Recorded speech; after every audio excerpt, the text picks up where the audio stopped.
All right, so I would like to introduce you to our speaker today. Jin In is an Eastern-born, Western-bred, committed global citizen igniting a new power source, the next generation of empowered female leaders who will change the world.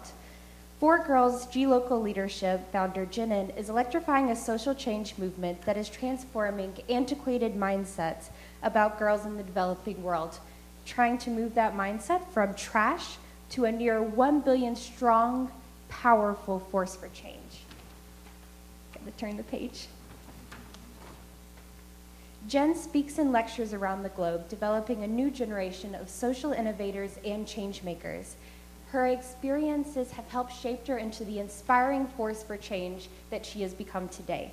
She also works with universities and the U.S. State Department's Young Leaders Program to amplify her GLocal mission. As a member of the U.S. Civil Society Working Group on Women, Peace, and Security, aka UNSCR 1325, she also works with the U.S. government on a national action plan for women's rights and voices in peace building and security issues. Jen is frequently interviewed as well as publishes her own writings, including in the Huffington Post. Today, the GWAMIT Executive Board and the Fall Leadership Committee for 2015 is honored to be able to present Jin In as one of our keynote speakers. Thanks, Kelly. So I'm going to ask, so Kelly politely asked for people to move up. I'm actually going to ask you as a call to action to move up forward.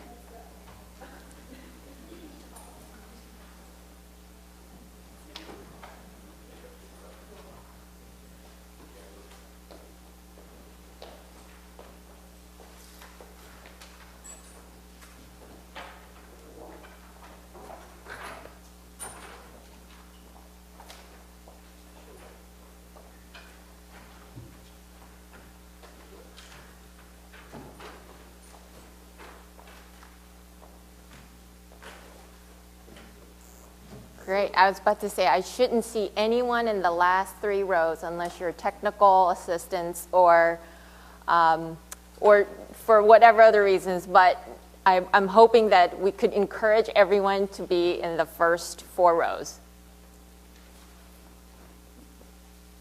Okay. Well, first I want to thank the graduate women at MIT. And there's a whole list of departments that made this possible for me to be here. So Society for Women Engineers, Women and Gender Studies, Dr. Leah Gallant, is it, and the Office of Student Activities, Dr. Ed Bersinger, and the Institute of Community and Equity Office. And of course, I want to send a personal thank you to Kelly, who has been coordinating all of this, and I can't even imagine. I know I've done several different conferences, and I know it must have been a lot of work for you. So I want to thank everyone that made this possible. I want to start by John F. Kennedy said, the only reason to give a speech is to change the world.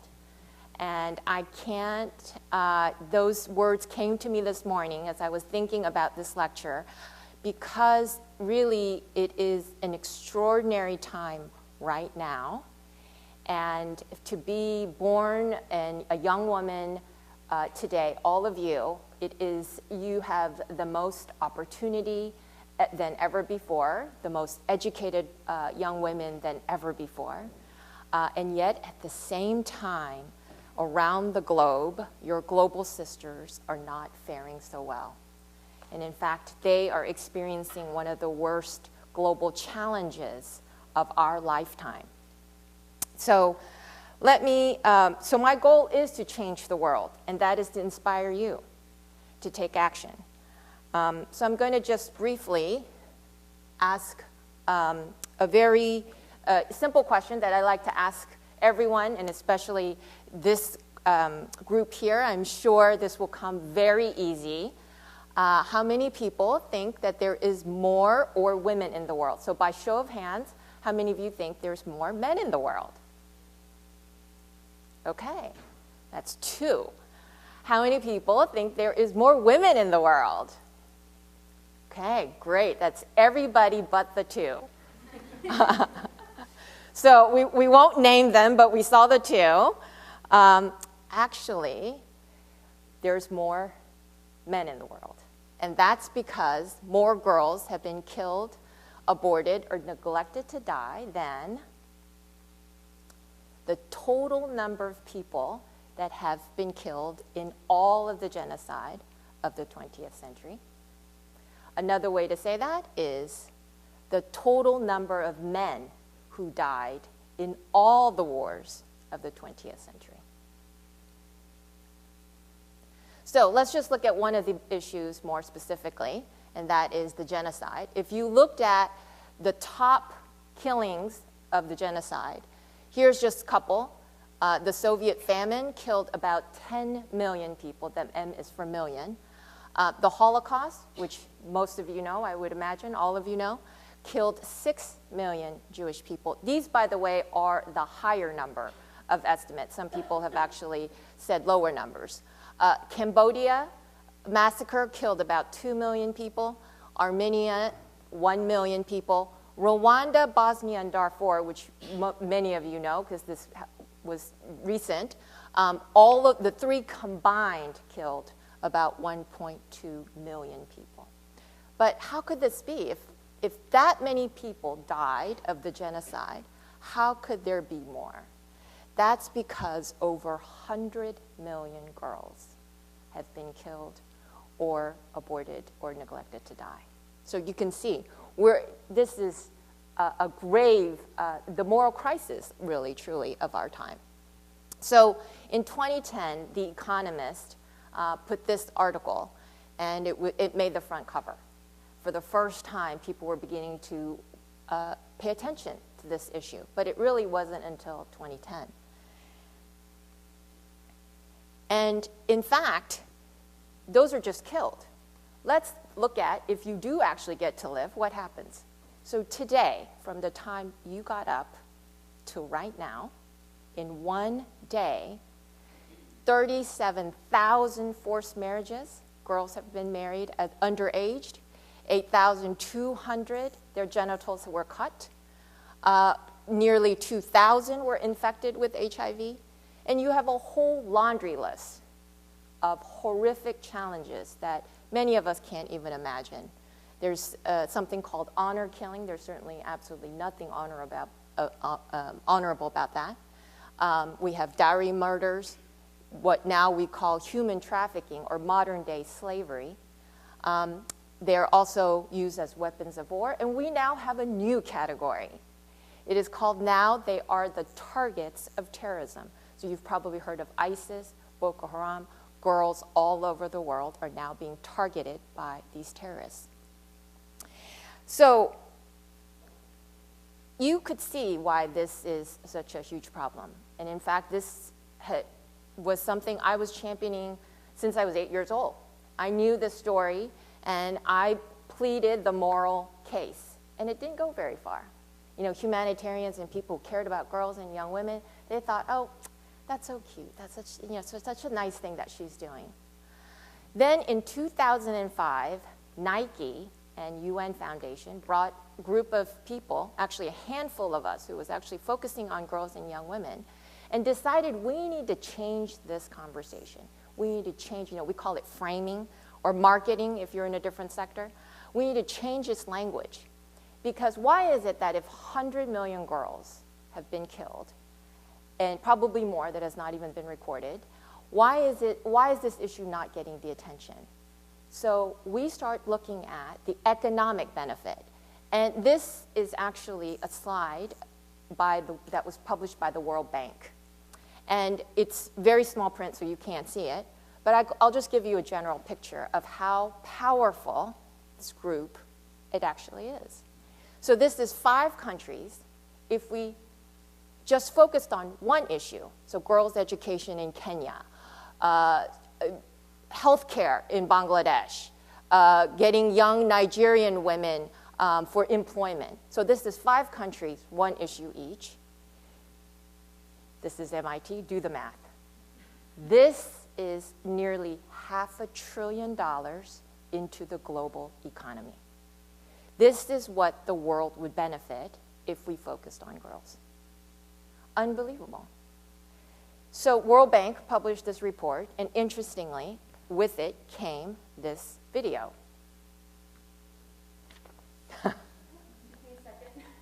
She's very engrossed.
So how many people saw that video before?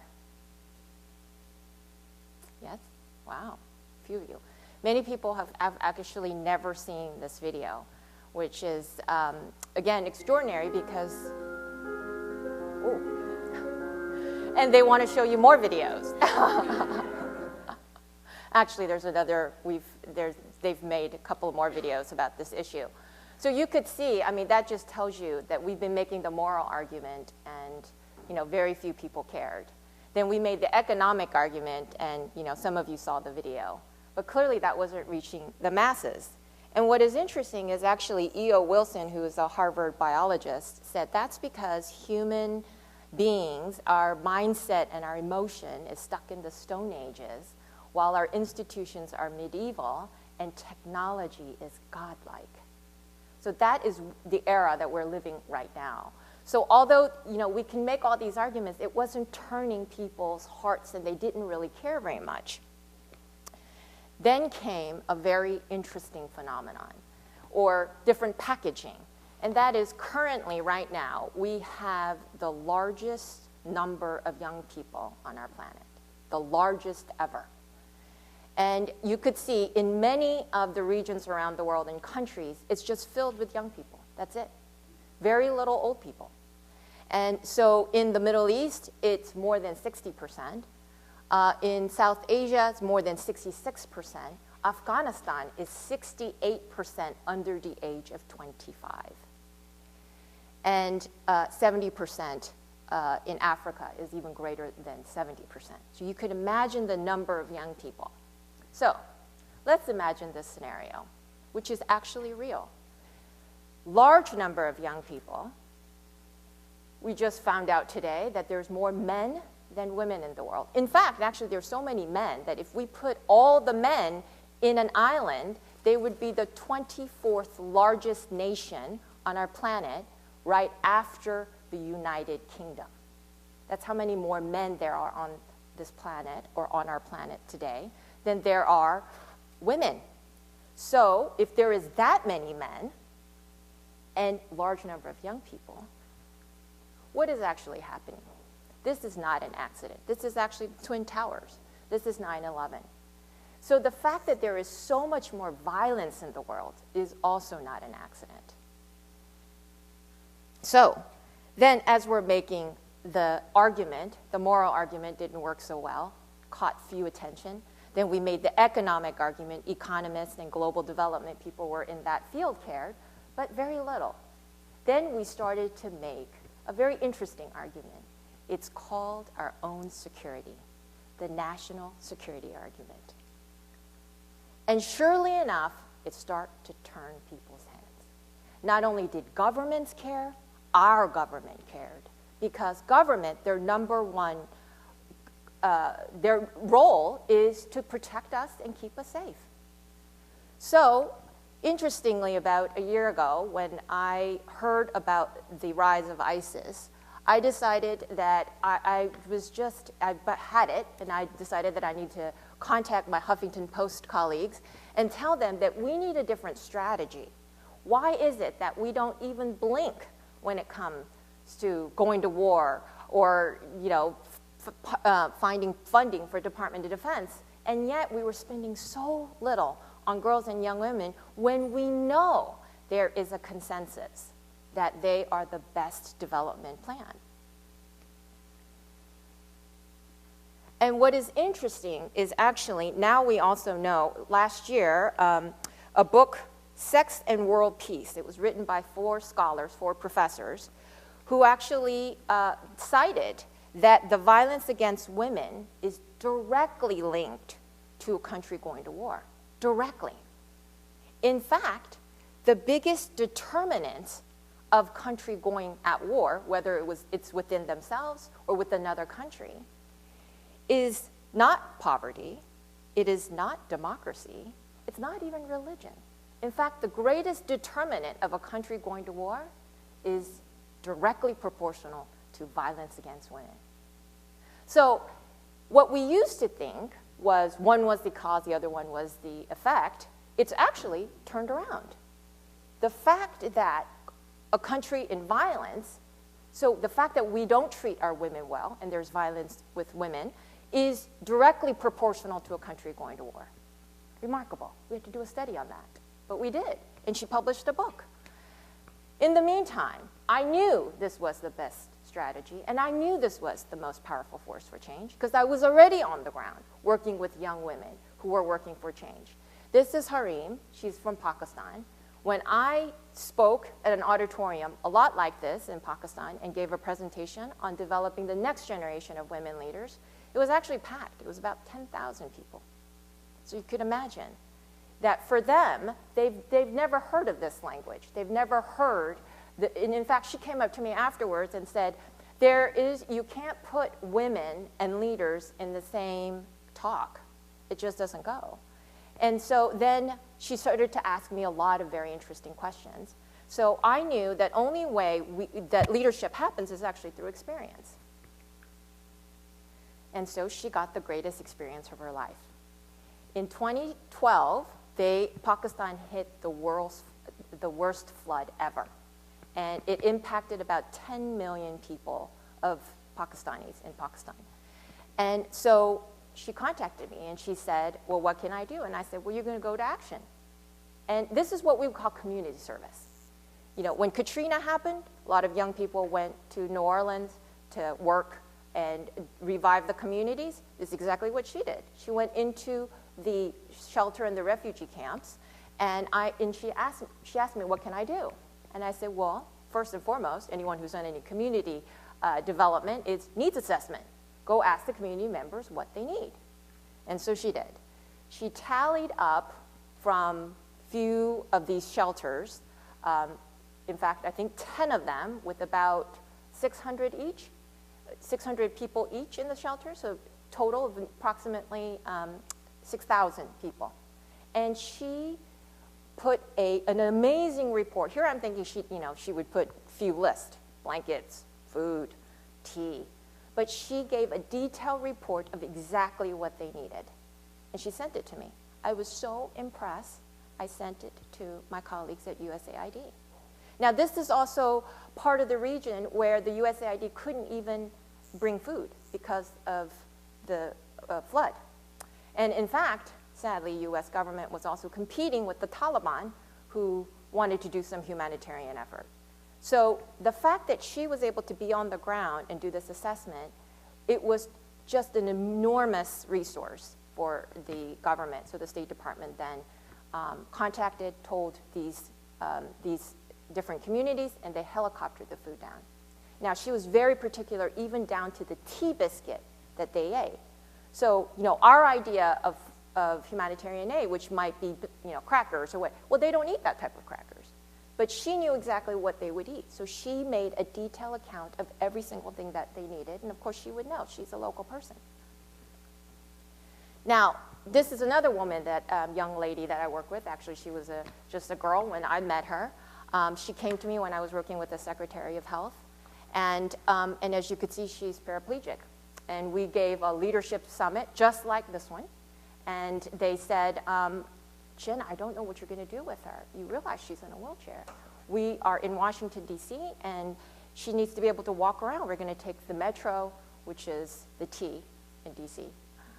It's the subway. And how will she be able to get around? Well, it just so happens that year I had, it was preventive surgery, but I had some surgery done, and I needed to be in the wheelchair. So, and it was just, for me, it was just a couple of days. And I said, if I could go around and be at the summit with the wheelchair, surely we can invite Tatiana. And, well, you could see what happened. This was just this year. And in fact, in 2013, not only did she win the Boston Marathon, she won the New York City Marathon, the London Marathon, and the Chicago Marathon, setting a record. And she also received a silver medal at Sochi. But again, we now know that these are not just one shot and just remarkable stories. Because now even girls and young women are winning the Nobel Peace Prize. Unbelievable. This is what is possible for every one of you. And if you think that these are some extraordinary people with gifted skills, no. When I met them, they were all just like you. Now, as I've been doing this work for a long time, I thought, if I knew, and I've worked with so many young women that were agents of change and creating change, why is it that we are not advancing in this cause faster? One of my favorite philosopher and also scientist is Einstein. And he said that insanity is doing the same thing over and over again, expecting different results. So I thought about this field that I have been my whole life. It's called Gender Equality and Women's Empowerment. And I don't know if you saw the first slide, but I actually highlighted in yellow the words powerful and empowerment. I think those are two words that really women, but definitely young women, need to really think about. Because first and foremost, women, it's a generalization, don't do well with the word power. We don't feel comfortable with that word power. But the word women's empowerment is used everywhere. Do we even know what that means? And in fact, so about 5 years ago, I started to get very obsessed with this word, empowerment. First, I love any words that starts with M. It's my last name. Empower, empathy. in vision, you know, I'm a huge fan of in. And so I started to look at this word, like, why is it that we don't know enough? And I did a thorough global assessment of all the things that we have been measuring up to now. And I realized for most part, it's been in the gender equality. What do I mean by that? How many girls are going to school versus boys? How many women are getting health care versus men? So this is what we have been collecting and monitoring. Now, this is great progress. We know that more women than ever before are going and getting an education. And in fact, today, it is very hard to find a university with more men because women actually are the majority of, well, I found out, of most universities, but not MIT. Very interesting. So I feel that I'm in the right place today trying to inspire all of you.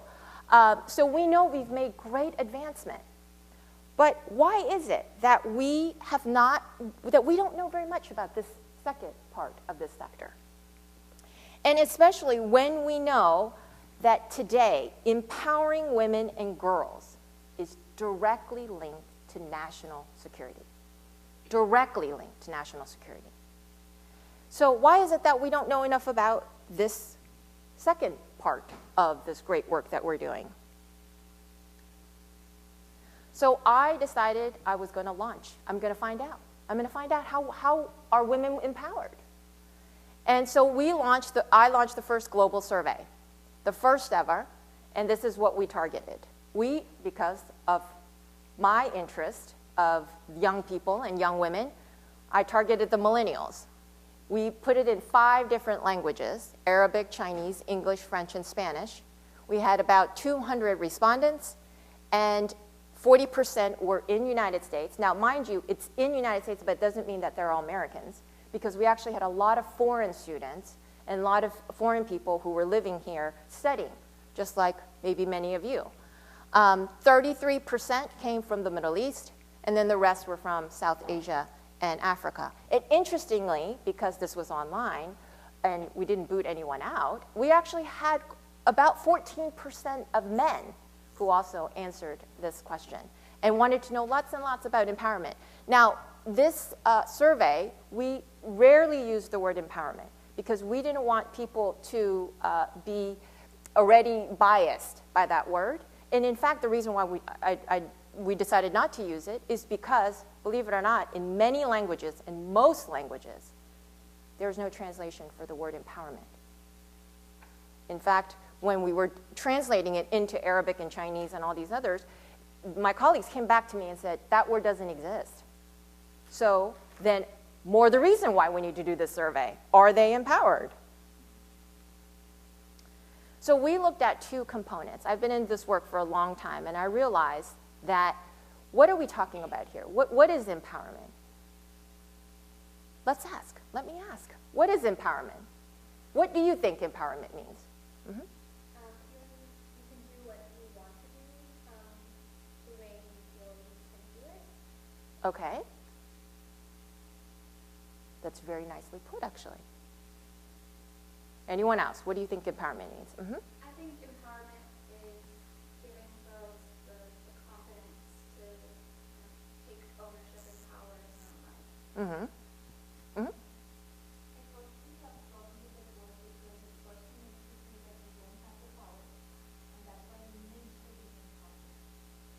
Uh-huh.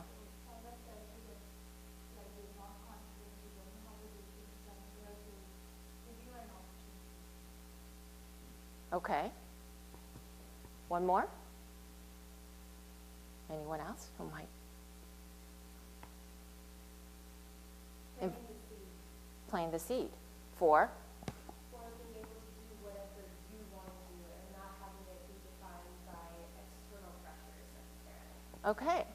So not being able to define this word, or not putting that in the survey actually intentionally, what are some of the key factors or components, indicators that we can look at to measure empowerment? So one of it was voice. So we asked the question, what does it mean to have a voice? And this is an infographic, and which says many things, because this was an open-ended question. How would they interpret what this means? So you could see and try to decipher, but for most part, most of them said it was a freedom of expression without fear. That's what they said. Young women, just like yourself. That's what the way that they described or defined that phrase or that question. Then we asked them, what is the most important issue for you and young women just like yourself? So the way that I would ask. And actually, I attempted to put the words bigger by the more number of young women who thought this was important. So the number one most important issue to young women around the world was discrimination and sexism, and followed by violence against women and harassment, and then distant, but these were like in the 10%, was career, marriage. People had also said education. So clearly, violence was a huge issue. So another component of empowerment that I felt, and I think many of you expressed, was agency, control. How much are you able to do what you want to do? So we asked them in 5 different areas: body, education, relationship, career, and daily activities. And we gave them from a scale of 1 to 5. And I'm only putting the 5 who felt that they had complete control of these 5 issues. Now, I want you to think about this very carefully, because these are your colleagues and your friends and your global sisters around the world. I want you to honestly assess yourself. How much of these 5 areas do you actually feel you have complete control that is not influenced by someone else?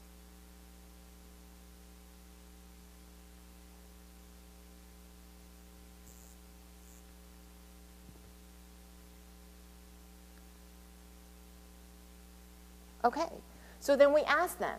Obviously, not all the respondents felt that they were in complete control, and in fact, many of them wanted to change things. So we asked them, what would you like to change? And again, I attempted the same, with bigger wording, font size being the most.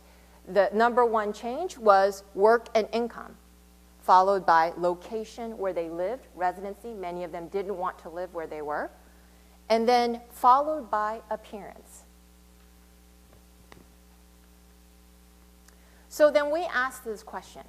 We want young women to be agents of change. We want them to feel comfortable with change. So then we asked, can you change these circumstances in your life? Career, body, which actually was sexual reproductive health, by the way, about where they lived. Can you make those changes? And then if you can, who contributes most to this change? You know, maybe they're in certain parts of the world where they feel that their government has 100% control, or their parents have 100% control. And remarkably, 92% said, me. They knew that they could change themselves. So then we asked the question,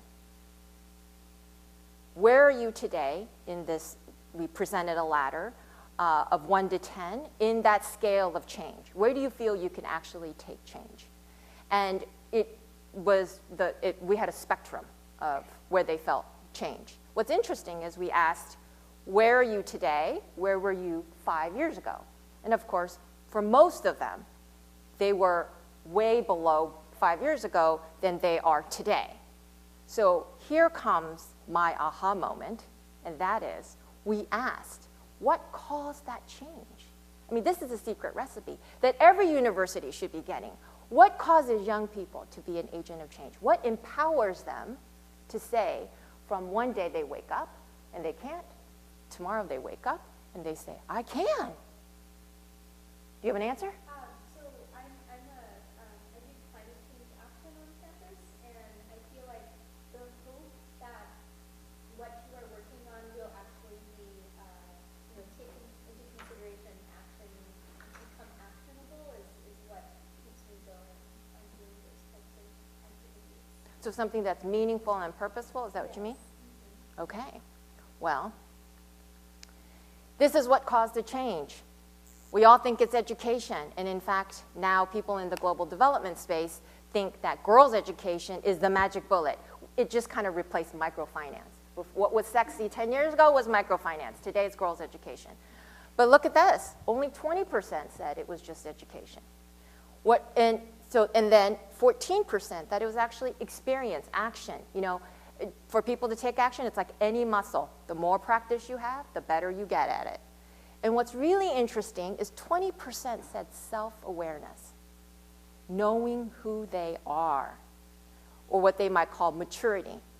Now, and then we had some host of other things, family, friends, environment, government. But if you add this up, this is more than 60%. This is the secret recipe to developing change agents. Now, I know this is being video recorded, but there you go. This is what's going to cause young people today, if you put together a program that has these three components, this is what we call leadership development. So that's exactly what I'm doing. Not only do I focus on developing the next generation of women leaders, because I know we now have solid proof from the World Bank, from US government, from global reports over and over again, that the #1 investment any country can make, whether you are a developed country or a developing country, is investing in girls and young women. Remarkable. Isn't that remarkable? You should go and tell all your congressmen right now that by investing in you, they will get the biggest bang for their buck. So, but I also knew something else needed to change. And that is, again, going back to E.O. Wilson's quote about where we are in life. I mean, although we can create as many change agents as possible, there is something else that is that we're stuck, and that is an old paradigm and an old mindset change. So a friend of mine, actually, she's an old alum of mine, and she asked me, so we know when I first started for GGL and the organization I started, which is actually for girls, GLocal Leadership, tricky word, GLocal. It's actually global and local put together, and I'd like to say that I created it, but I didn't. It's actually a Wikipedia where it's a real word. And it means to think globally, act locally. And that's because we know that to be a leader today, you must think globally. But we all know, you know, they say politics is local. Well, so is change. And so is creating change agents. It must be local. So for me, this is also an opportunity to tell people what the organization name is. I get to explain all the time what that word GLocal means. And so I intentionally used 3 words that was that just hit me right in the heart, and that was girls, GLocal, and leadership. And that's the reason why the name of the organization. So when she asked me, okay, so when you started this, and I knew that we were embarking on something, because when I started to work in the local communities, schools and organizations that served over 500,000 girls, 500, 500,000, they came to me and they said, we want to be part of your work. We want to do this. Why? Because they were on such what we call upstream, downstream. They were on such a downstream, trying to get girls to education, getting them out of sex trafficking, helping them not to get married when they're 5, that they said, we can't imagine them as leaders. So she said, how can we then amplify this work? So I said, you know what we're going to do? We're going to find 7 young women around the world, 7 young women in 7 different countries, and we're going to vlog them. I don't even know what vlogging is. I just actually recently learning into this new space called social media. And what we're going to do is we're going to follow them. We're going to follow their journey. My goodness, if Kardashians can be popular in this era, we can make 7 young change makers. We're going to make them rock stars. And in fact, I'm kind of following the path of terrorists. She said, well, what countries? What 7 countries? And I said, well, of course, the ones that need the young women the most. And so that is Afghanistan, Pakistan, India, Syria, Iran, and Nigeria. Now, if you count this, again, this is MIT, that's 6. What's the 7th country? The most violent country in the industrialized world. Can you guess? That is exactly correct. Say it loud. It's being videoed. America. United States of America. So I told Kelly that I was doing a mini first. I am launching it here today, right now. I am inviting you to be one of the 7 and join your 6 other global sisters to be a change maker. So what does that entail? That only means that you are actually actively working with the school or organization on any of those issues, or others, to promote the cause of advancement of women and girls. So it could be in global development, it could be in innovation, foreign policy, peace building is highly encouraged, and violence against women. And all you need, which I know every one of you have, is a mobile phone with a video recording capacity. And this is quite easy because we have already found 6 women in those countries. And they all have sent, I've given them instructions, they've already sent me their videos. So I know if they can do it, you can do it. And so if you would like to be one of the 7 and you're actively taking action, contact me. Now, I earlier said that my great philosopher that I look up to and scientist is Albert Einstein. And the other quote he said is that we cannot solve the problem with the same level of mindset that created them. And the reason that this quote really, the reason why I'm highlighting it, but also what this cause is about, that it isn't about, why are we doing this? Why are we creating these young women, and why are we vlogging them? Besides the fact that I think they're rock stars. Because, sadly, in this world, we don't see what we don't become. We don't become what we don't see. Actually, a positive way to put it is we see what we become. So if you don't actively see young women as leaders, as change makers, the world don't see us as leaders and change makers. So that's another reason why we're vlogging them. So today, 4GGL has transformed, not only as an organization where we are committed and dedicated to developing the next generation of women leaders. I am now, why I speak at universities and organizations around the world, is because I realize that until we change the mindsets of people, because our action starts with our mind. Gandhi said, what our beliefs become our action, which becomes our habit, which becomes our destiny. Can you believe our destiny? Seth Godin, who's an entrepreneur and a brilliant marketer and an author, he actually said it's because people don't believe what you tell them. They rarely believe what you show them. They often believe what their friends tell them, but they always believe what they tell themselves. And isn't that true? Don't we always believe what we tell ourselves? So the reality is that until we change our own mindset, as well as our larger community, to see girls from that disposable trash, 100 million girls have been killed, to an amazing 1 billion strong, powerful force for change, this world is not going to change. And that is why it's my mission. What's so interestingly, when I did this presentation a couple months ago, someone said, 1 billion. That's very interesting, that number you came up with. And I said, well, I didn't come up with it. That's how many there are on this planet. There's nearly 1 billion girls and young women on this planet. And he said, well, you know what happens? You need a critical mass to have a tipping point and to create transformation. And 1 billion is actually the number of critical mass on our planet. So I was like, well, that's the reason why I target this group. Yeah, I knew that. So I leave you with this. Albert Einstein, he said, this is his mathematical formula, E equals mc squared.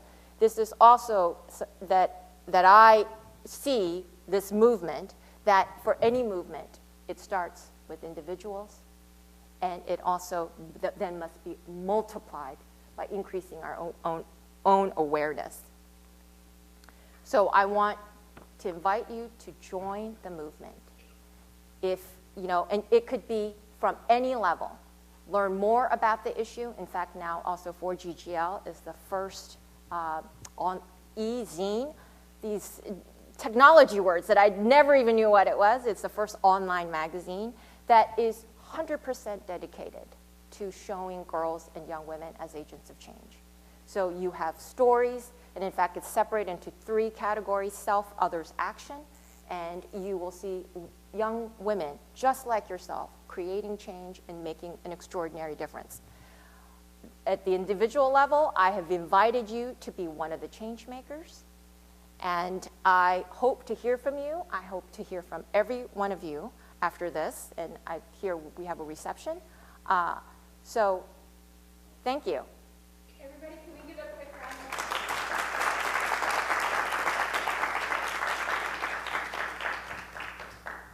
Oh boy, I get the mic back. So Jin has graciously allowed us to ask her some questions about her life and about her work, more generally speaking. So I want to start out this session by saying... Actually, let's go into the front. Oh, yeah, let's... I don't want the table between us. So you've been trying to inspire young girls and women across the world, ranging from the Girl Scout organization here in the U.S., to the United States government, and on up to the United Nations, where you actually worked on a UN commission on women's rights. Now, here's my question. What inspired you to do the inspiring? Well, you know, I think anyone who has a social vision or a greater vision there's an intimate story, and that's the reason why we're also vlogging, because I love storytelling. And I learned, so I'm one of the girls. I'm one of the young girls who was born in a developing country, or what we call poor countries.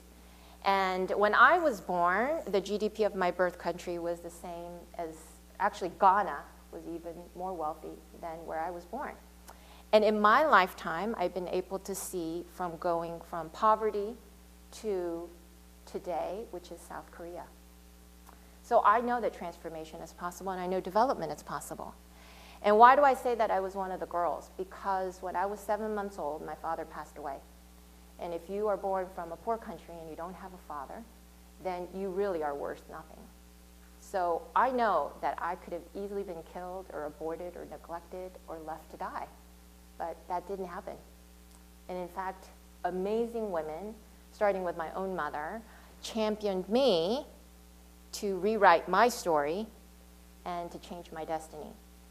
And so I can't help but to, so for me, this isn't a cause that I do for others. I do it because I'm one with them. I'm one of them. I'm one of the girls that I'm championing. I'm one of the 1 billion. That's a fantastic response. So I know something that you've mentioned before in previous writings was that this idea of treating girls as trash, as something disposable, can range in a lot of different ways that it manifests. So it sounds like you've had some of those experiences where, based on local laws perhaps, inheritance laws, I know was one thing that you've mentioned before, is something that really speaks to you because you have to be able to fight both what people think and the current infrastructure that's in place. That's right. And in fact, you know, so now so much of my work is with governments, and now I can say it very openly, where I couldn't say it when I was actually working for the U.S. government. I lobby hard. And, you know, tobacco industry have their lobbyists. Well, the 1 million girls has me. And I realize that we're all trying to push policy, but the reality is that policy doesn't happen first. The social change and the women who advocate for their rights happens first. Then policy follows. So I realize that until we change the hearts and mind, why the mindset, that until we start to look at girls as leaders, because here's the extraordinary truth, and you know it. When people see you as a leader, they invest in you. They invest in your education. They invest in opportunities for you. when they see you as disposable, you see your mindset has already changed. You see them as, well, what do we need to, they're sex trafficked. They're married at the age of 7, 8, 12. So it's that mentality. But also, I know that we have to do both. Because when I was born, of course, we didn't have inheritance rights. And so when my father passed away, I was worth nothing. What's extraordinary and interesting about my story is that I didn't know until I was older that actually most countries are owned by a handful of families. And interestingly, one of those families is my father's side of the family. So my father's side of the family owns great land. And in fact, I just a couple of years ago found out that I asked my mom, so how much land are we talking about? And she said, I don't know, the size of Manhattan. Now, I don't know if you've seen the size of South Korea, and it's divided by North Korea and South Korea, so it's even smaller. That's a lot of land, but zero, not a penny, goes to a girl. So you do have to change laws, but you also have to change people's mindsets. Yeah, and I understand that on your path, you've had an incredibly important mentor. Would you maybe like to speak about that personal experience and maybe furthermore talk about the importance of having people like you, people like our professors that can help mentor us to be all that we want to be? Absolutely, absolutely. And in fact, in the audience is one of my mentors. Almost 15 years ago, I came to Boston because I wanted to learn about feminism. And she said, okay, you want to learn? Come live with me and come on board. So I came from San Francisco, California to Boston, Massachusetts. And she's sitting in the audience. I wholeheartedly believe in mentors. But I was really lucky because when I came to the United States at the age of 8, I met my first mentor. And she was a remarkable woman. And in fact, she looked nothing like me. She had blonde hair, blue eyes. We met in Houston, Texas, and she was the epitome of Southern Belle. I mean, she had a hat. She would buy the hat first and then buy the outfit to match the hat. And you could imagine me coming from a developing country and the fact that girls weren't allowed to do much of anything, that, I mean, she was my amusement. And she said, when she would tell me that, let's go and do this, let's go and do that. In fact, she's the one who made me into an actionist, not an activist, but an actionist. Because she said that your life and what you do and who you become is not determined by your gender. It's determined by your action.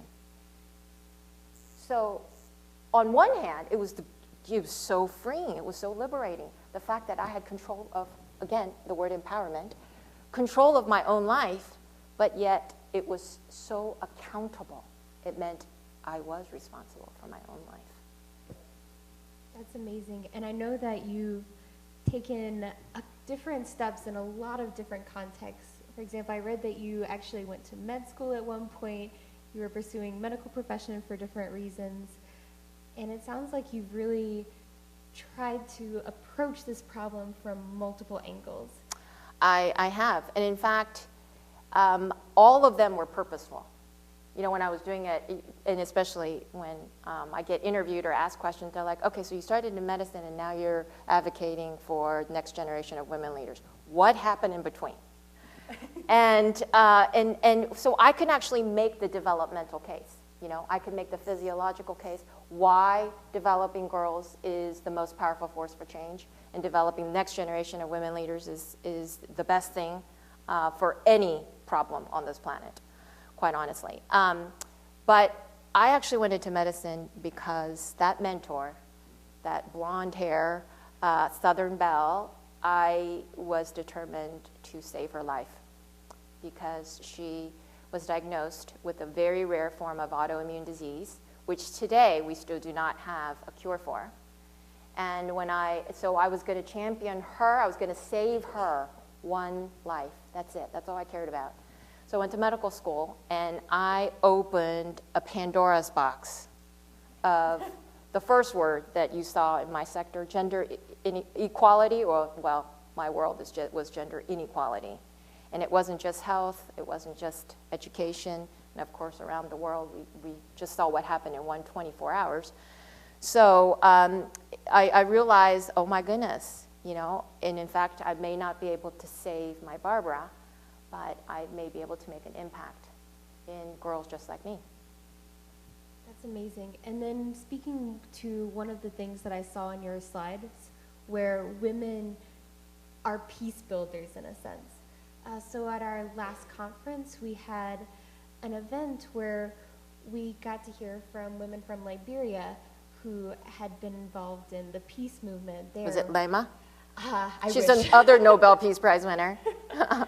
We actually watched a documentary about it and had somebody who's on the ground there now, actually. But she had heard these stories about women are the ones who are directly affected by violence and wars, not necessarily two soldiers shooting at each other, but they suffer the most collateral damage. And then they're the ones that are so integral to peace. That's right. That's right. Actually, it is true. What's interesting is I'm now learning at a rapid pace the difference between peace building and what we even actually have a term now. It's called CVE. So write it down. You heard it first here. If you're not in peace building, CVE. That stands for countering violent extremism. Countering violence extremism. And in fact, the CVE is the #1 priority of the United States government. And that is to protect us from safety and security. So we are spending extraordinary number of our money, tax dollars, that goes in, you know, the 500 million that I was advocating for girls, because that's what they wanted to spend to train the opposition forces of the Iraqis, is nothing compared to how much we are spending on this countering violent extremism. What's interesting is the other world is the peace-building world, which is radically different. And in that world, it's just filled with women who are actively, and you may never even hear about them. I mean, it's just really only recently you see women get Nobel Peace Prizes, but the reality is we should have been getting them all along. They are actively, you know, developing their community. That actually means building peace. And I think kind of following up on that thread, we're all women at MIT. So this is a question I like to ask everybody. What is something that we can do locally and globally? And global, well, and in fact, this is my call to action for you, in case you didn't get it from the last slide. It's a call to action to every one of you. And in fact, I think shortly she will open this up to questions. I want you to come up with a question yourself that you really would like to ask me, because that's how this starts. Until, you know, a question is an action. It all begins with an action. Again, it's like any muscle. You know, we all have time to go exercise and do, you know, read books, whatever you feel is a priority. This has now become your priority. And I will tell you why. Because we can never be all that we can be if other young women, your global sisters, somewhere else can't be all that they can be. And in fact, Thomas Friedman, who is a New York Times columnist, says that if you don't visit bad neighborhoods, they will come visit you. And in fact, we see that already. You know, the amount of money that we are spending on countering violent extremism is extraordinary. So if you didn't care about it before, this is your call to action. So what can you do? Well, first, you can be one of the 7 changemakers. You heard it right here. And it is amazing, this YouTube, this thing that I'm learning. 1 billion viewers. So another critical mass. When I told this to my friend, I said, you know, so we need to amplify this and we need to scale this. How can we get to a large number of people? And she said, oh, we'll put it on YouTube. 1 billion people. And I was like, oh my goodness, 1 billion people. So you can be one of them. That's how you can do it locally. And this is video, how you are creating change right here. You don't have to, we're not asking you to go to Liberia or Syria or Iran. No, no, no, no, no. You're creating change right here. So that's one way. Another way, just begin to learn about this issue. I mean, did you know that just today, from the time you got up till right now, 37,000 girls got married. 37,000. So I have to say this. Privilege comes with a price. you really want social justice, all of you have extraordinary opportunities. Extraordinary. This is when you reach back, grab a global sister, and lift her up with you. All right, and I think on that note, I would like to open it up to you guys as well. So are there any questions from, I see one back here. Thank you for sharing your story, and I can resonate to a lot of it because I come from a very small town in India. It's at the foothills of the Himalayas called Darjeeling. I've had an interesting journey, and I've worked with a lot of women who go through abortion and losing babies.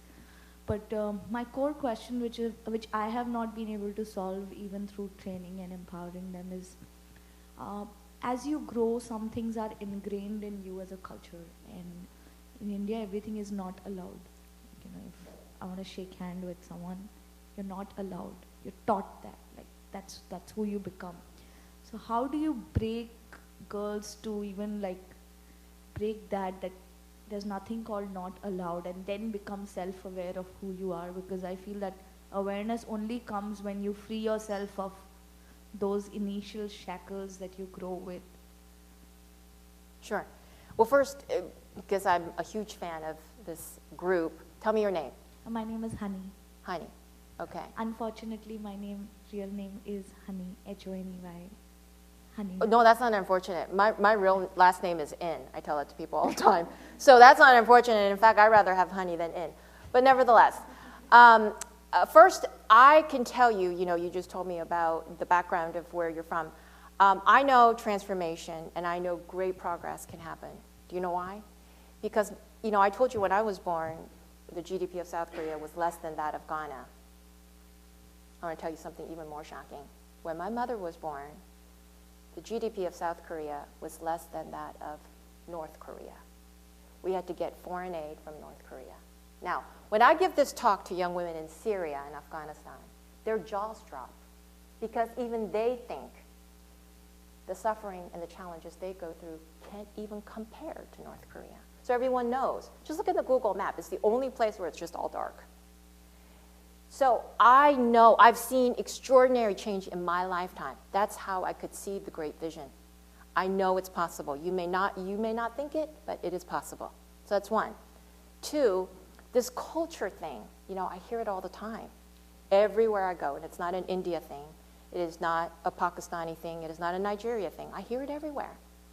And at some point, so this vlog that we're doing, what this 1 billion viewers will see is actually everyday life of this, the 7 extraordinary changemakers.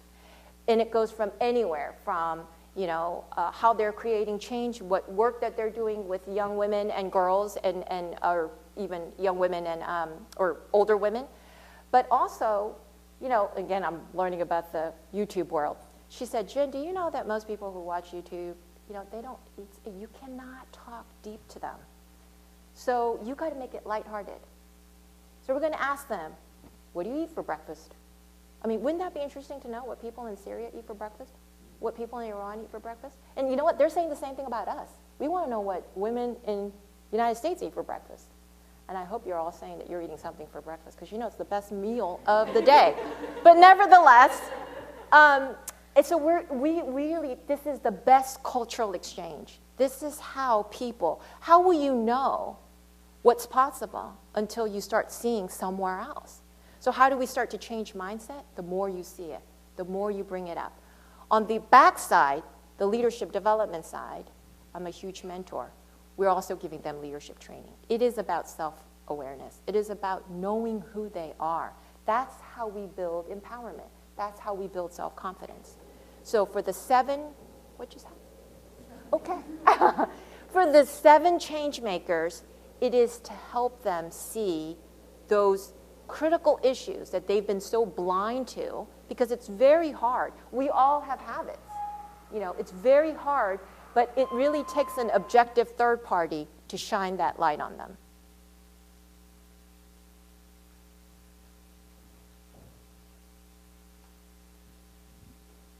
Are there any other questions from the audience? Sure. Hello? I don't think the mic is actually. on, so speak very loudly. Because you're being videotaped. Okay, I'll try in a quiet voice. I don't know if this helps. Okay. So you talked a lot about social solutions and political solutions. And being at MIT, our co-ops is more in technological innovation.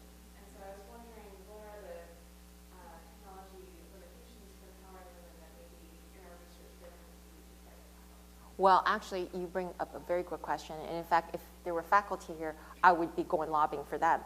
Because technology, you could imagine, is an amazing tool. It is an amazing tool.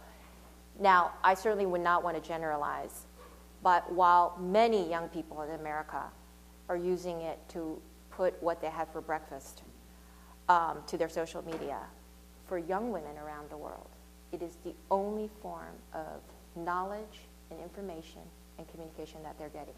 So when we first started this project with the vlog, with the YouTube, I thought our call was young changemaker who are working with a group of, people to actively create change in their community. I was thinking, I don't know, maybe they're working with 100 people, couple, maybe at the most 1,000 people. The young woman from Iran, her campaign is to have females in sports stadium. Can you imagine? Because young women are not allowed in sports stadium. So that is her campaign. She got over 100,000 signatures, and she sent it to FIFA, all via technology. So I actually believe that technology is an amazing instrument. So if that is your gift and that is your skill, well, goodness, contact me. Because that tool is amazing. Women are not able to go outside. They are not able to walk and be outside in freedom. You can imagine what you can do, what you can bring to to have an impact in their lives. I think we have time for one more question. This is it. This is your chance to be on MIT Video, that's right. And I want you to think about this because, if we had a group of, they say, if you had a group of men in the auditorium, they're always asking questions, but women tend to be shy. So rally up your questions. I apologize, I had to come in late, so maybe this can be your summary statement as well. But, you were toward the end focusing on changing the person mind. And I feel like this is something I've been really thoughtful about this year and other efforts. Do you have any last words about just communication style and interactions with people that you found are more successful at changing minds? Oh, absolutely. Absolutely. And in fact, I think one of your workshops is on communications. And I have learned, so communication is truly an art. It truly is an art. And it took me a long time, especially as an actionist, and also been trained as an activist and an advocate. And I learned that a lot of people advocate and say things, even if they're passionate about it, but you're not saying it in the right language. You're not communicating effectively. That actually means the other party, which actually, I highly recommend this, whoever your opposition is, go talk to them. So if you're a Republican, Democrats, Republican. If you are for peace, terrorists, peacemakers. Now, of course, the latter is a little bit harder because you probably don't have active access to terrorists, and nor do I advocate for that. But whoever you think is your opposition, go talk to them. One of my greatest training was to work for the U.S. government. And I came from Berkeley, California to Washington, D.C., and my boss, I guess this is being taped, was George Bush. And they told me that it was abstinence only. That's the education and that's the health program that I get to enforce. And I thought, how can I be strategic about this? So that's the other word I would just use to describe me, strategist. Communication and being strategic is very important, especially if you have a cause. And I think, we think that we're, selling a worthy case. Like I said, the moral argument didn't work. Many people didn't care about girls. The economic argument, again, only economists cared. but really speaking from what is at the hearts and mind of every single one of us. Like, what do your neighbors care about? Well, little did I know they also cared about their security and their safety. And same thing with my family. Same thing with your family. Same thing with your family. And that's one of the communication strategy, which actually means a lot more listening than speaking.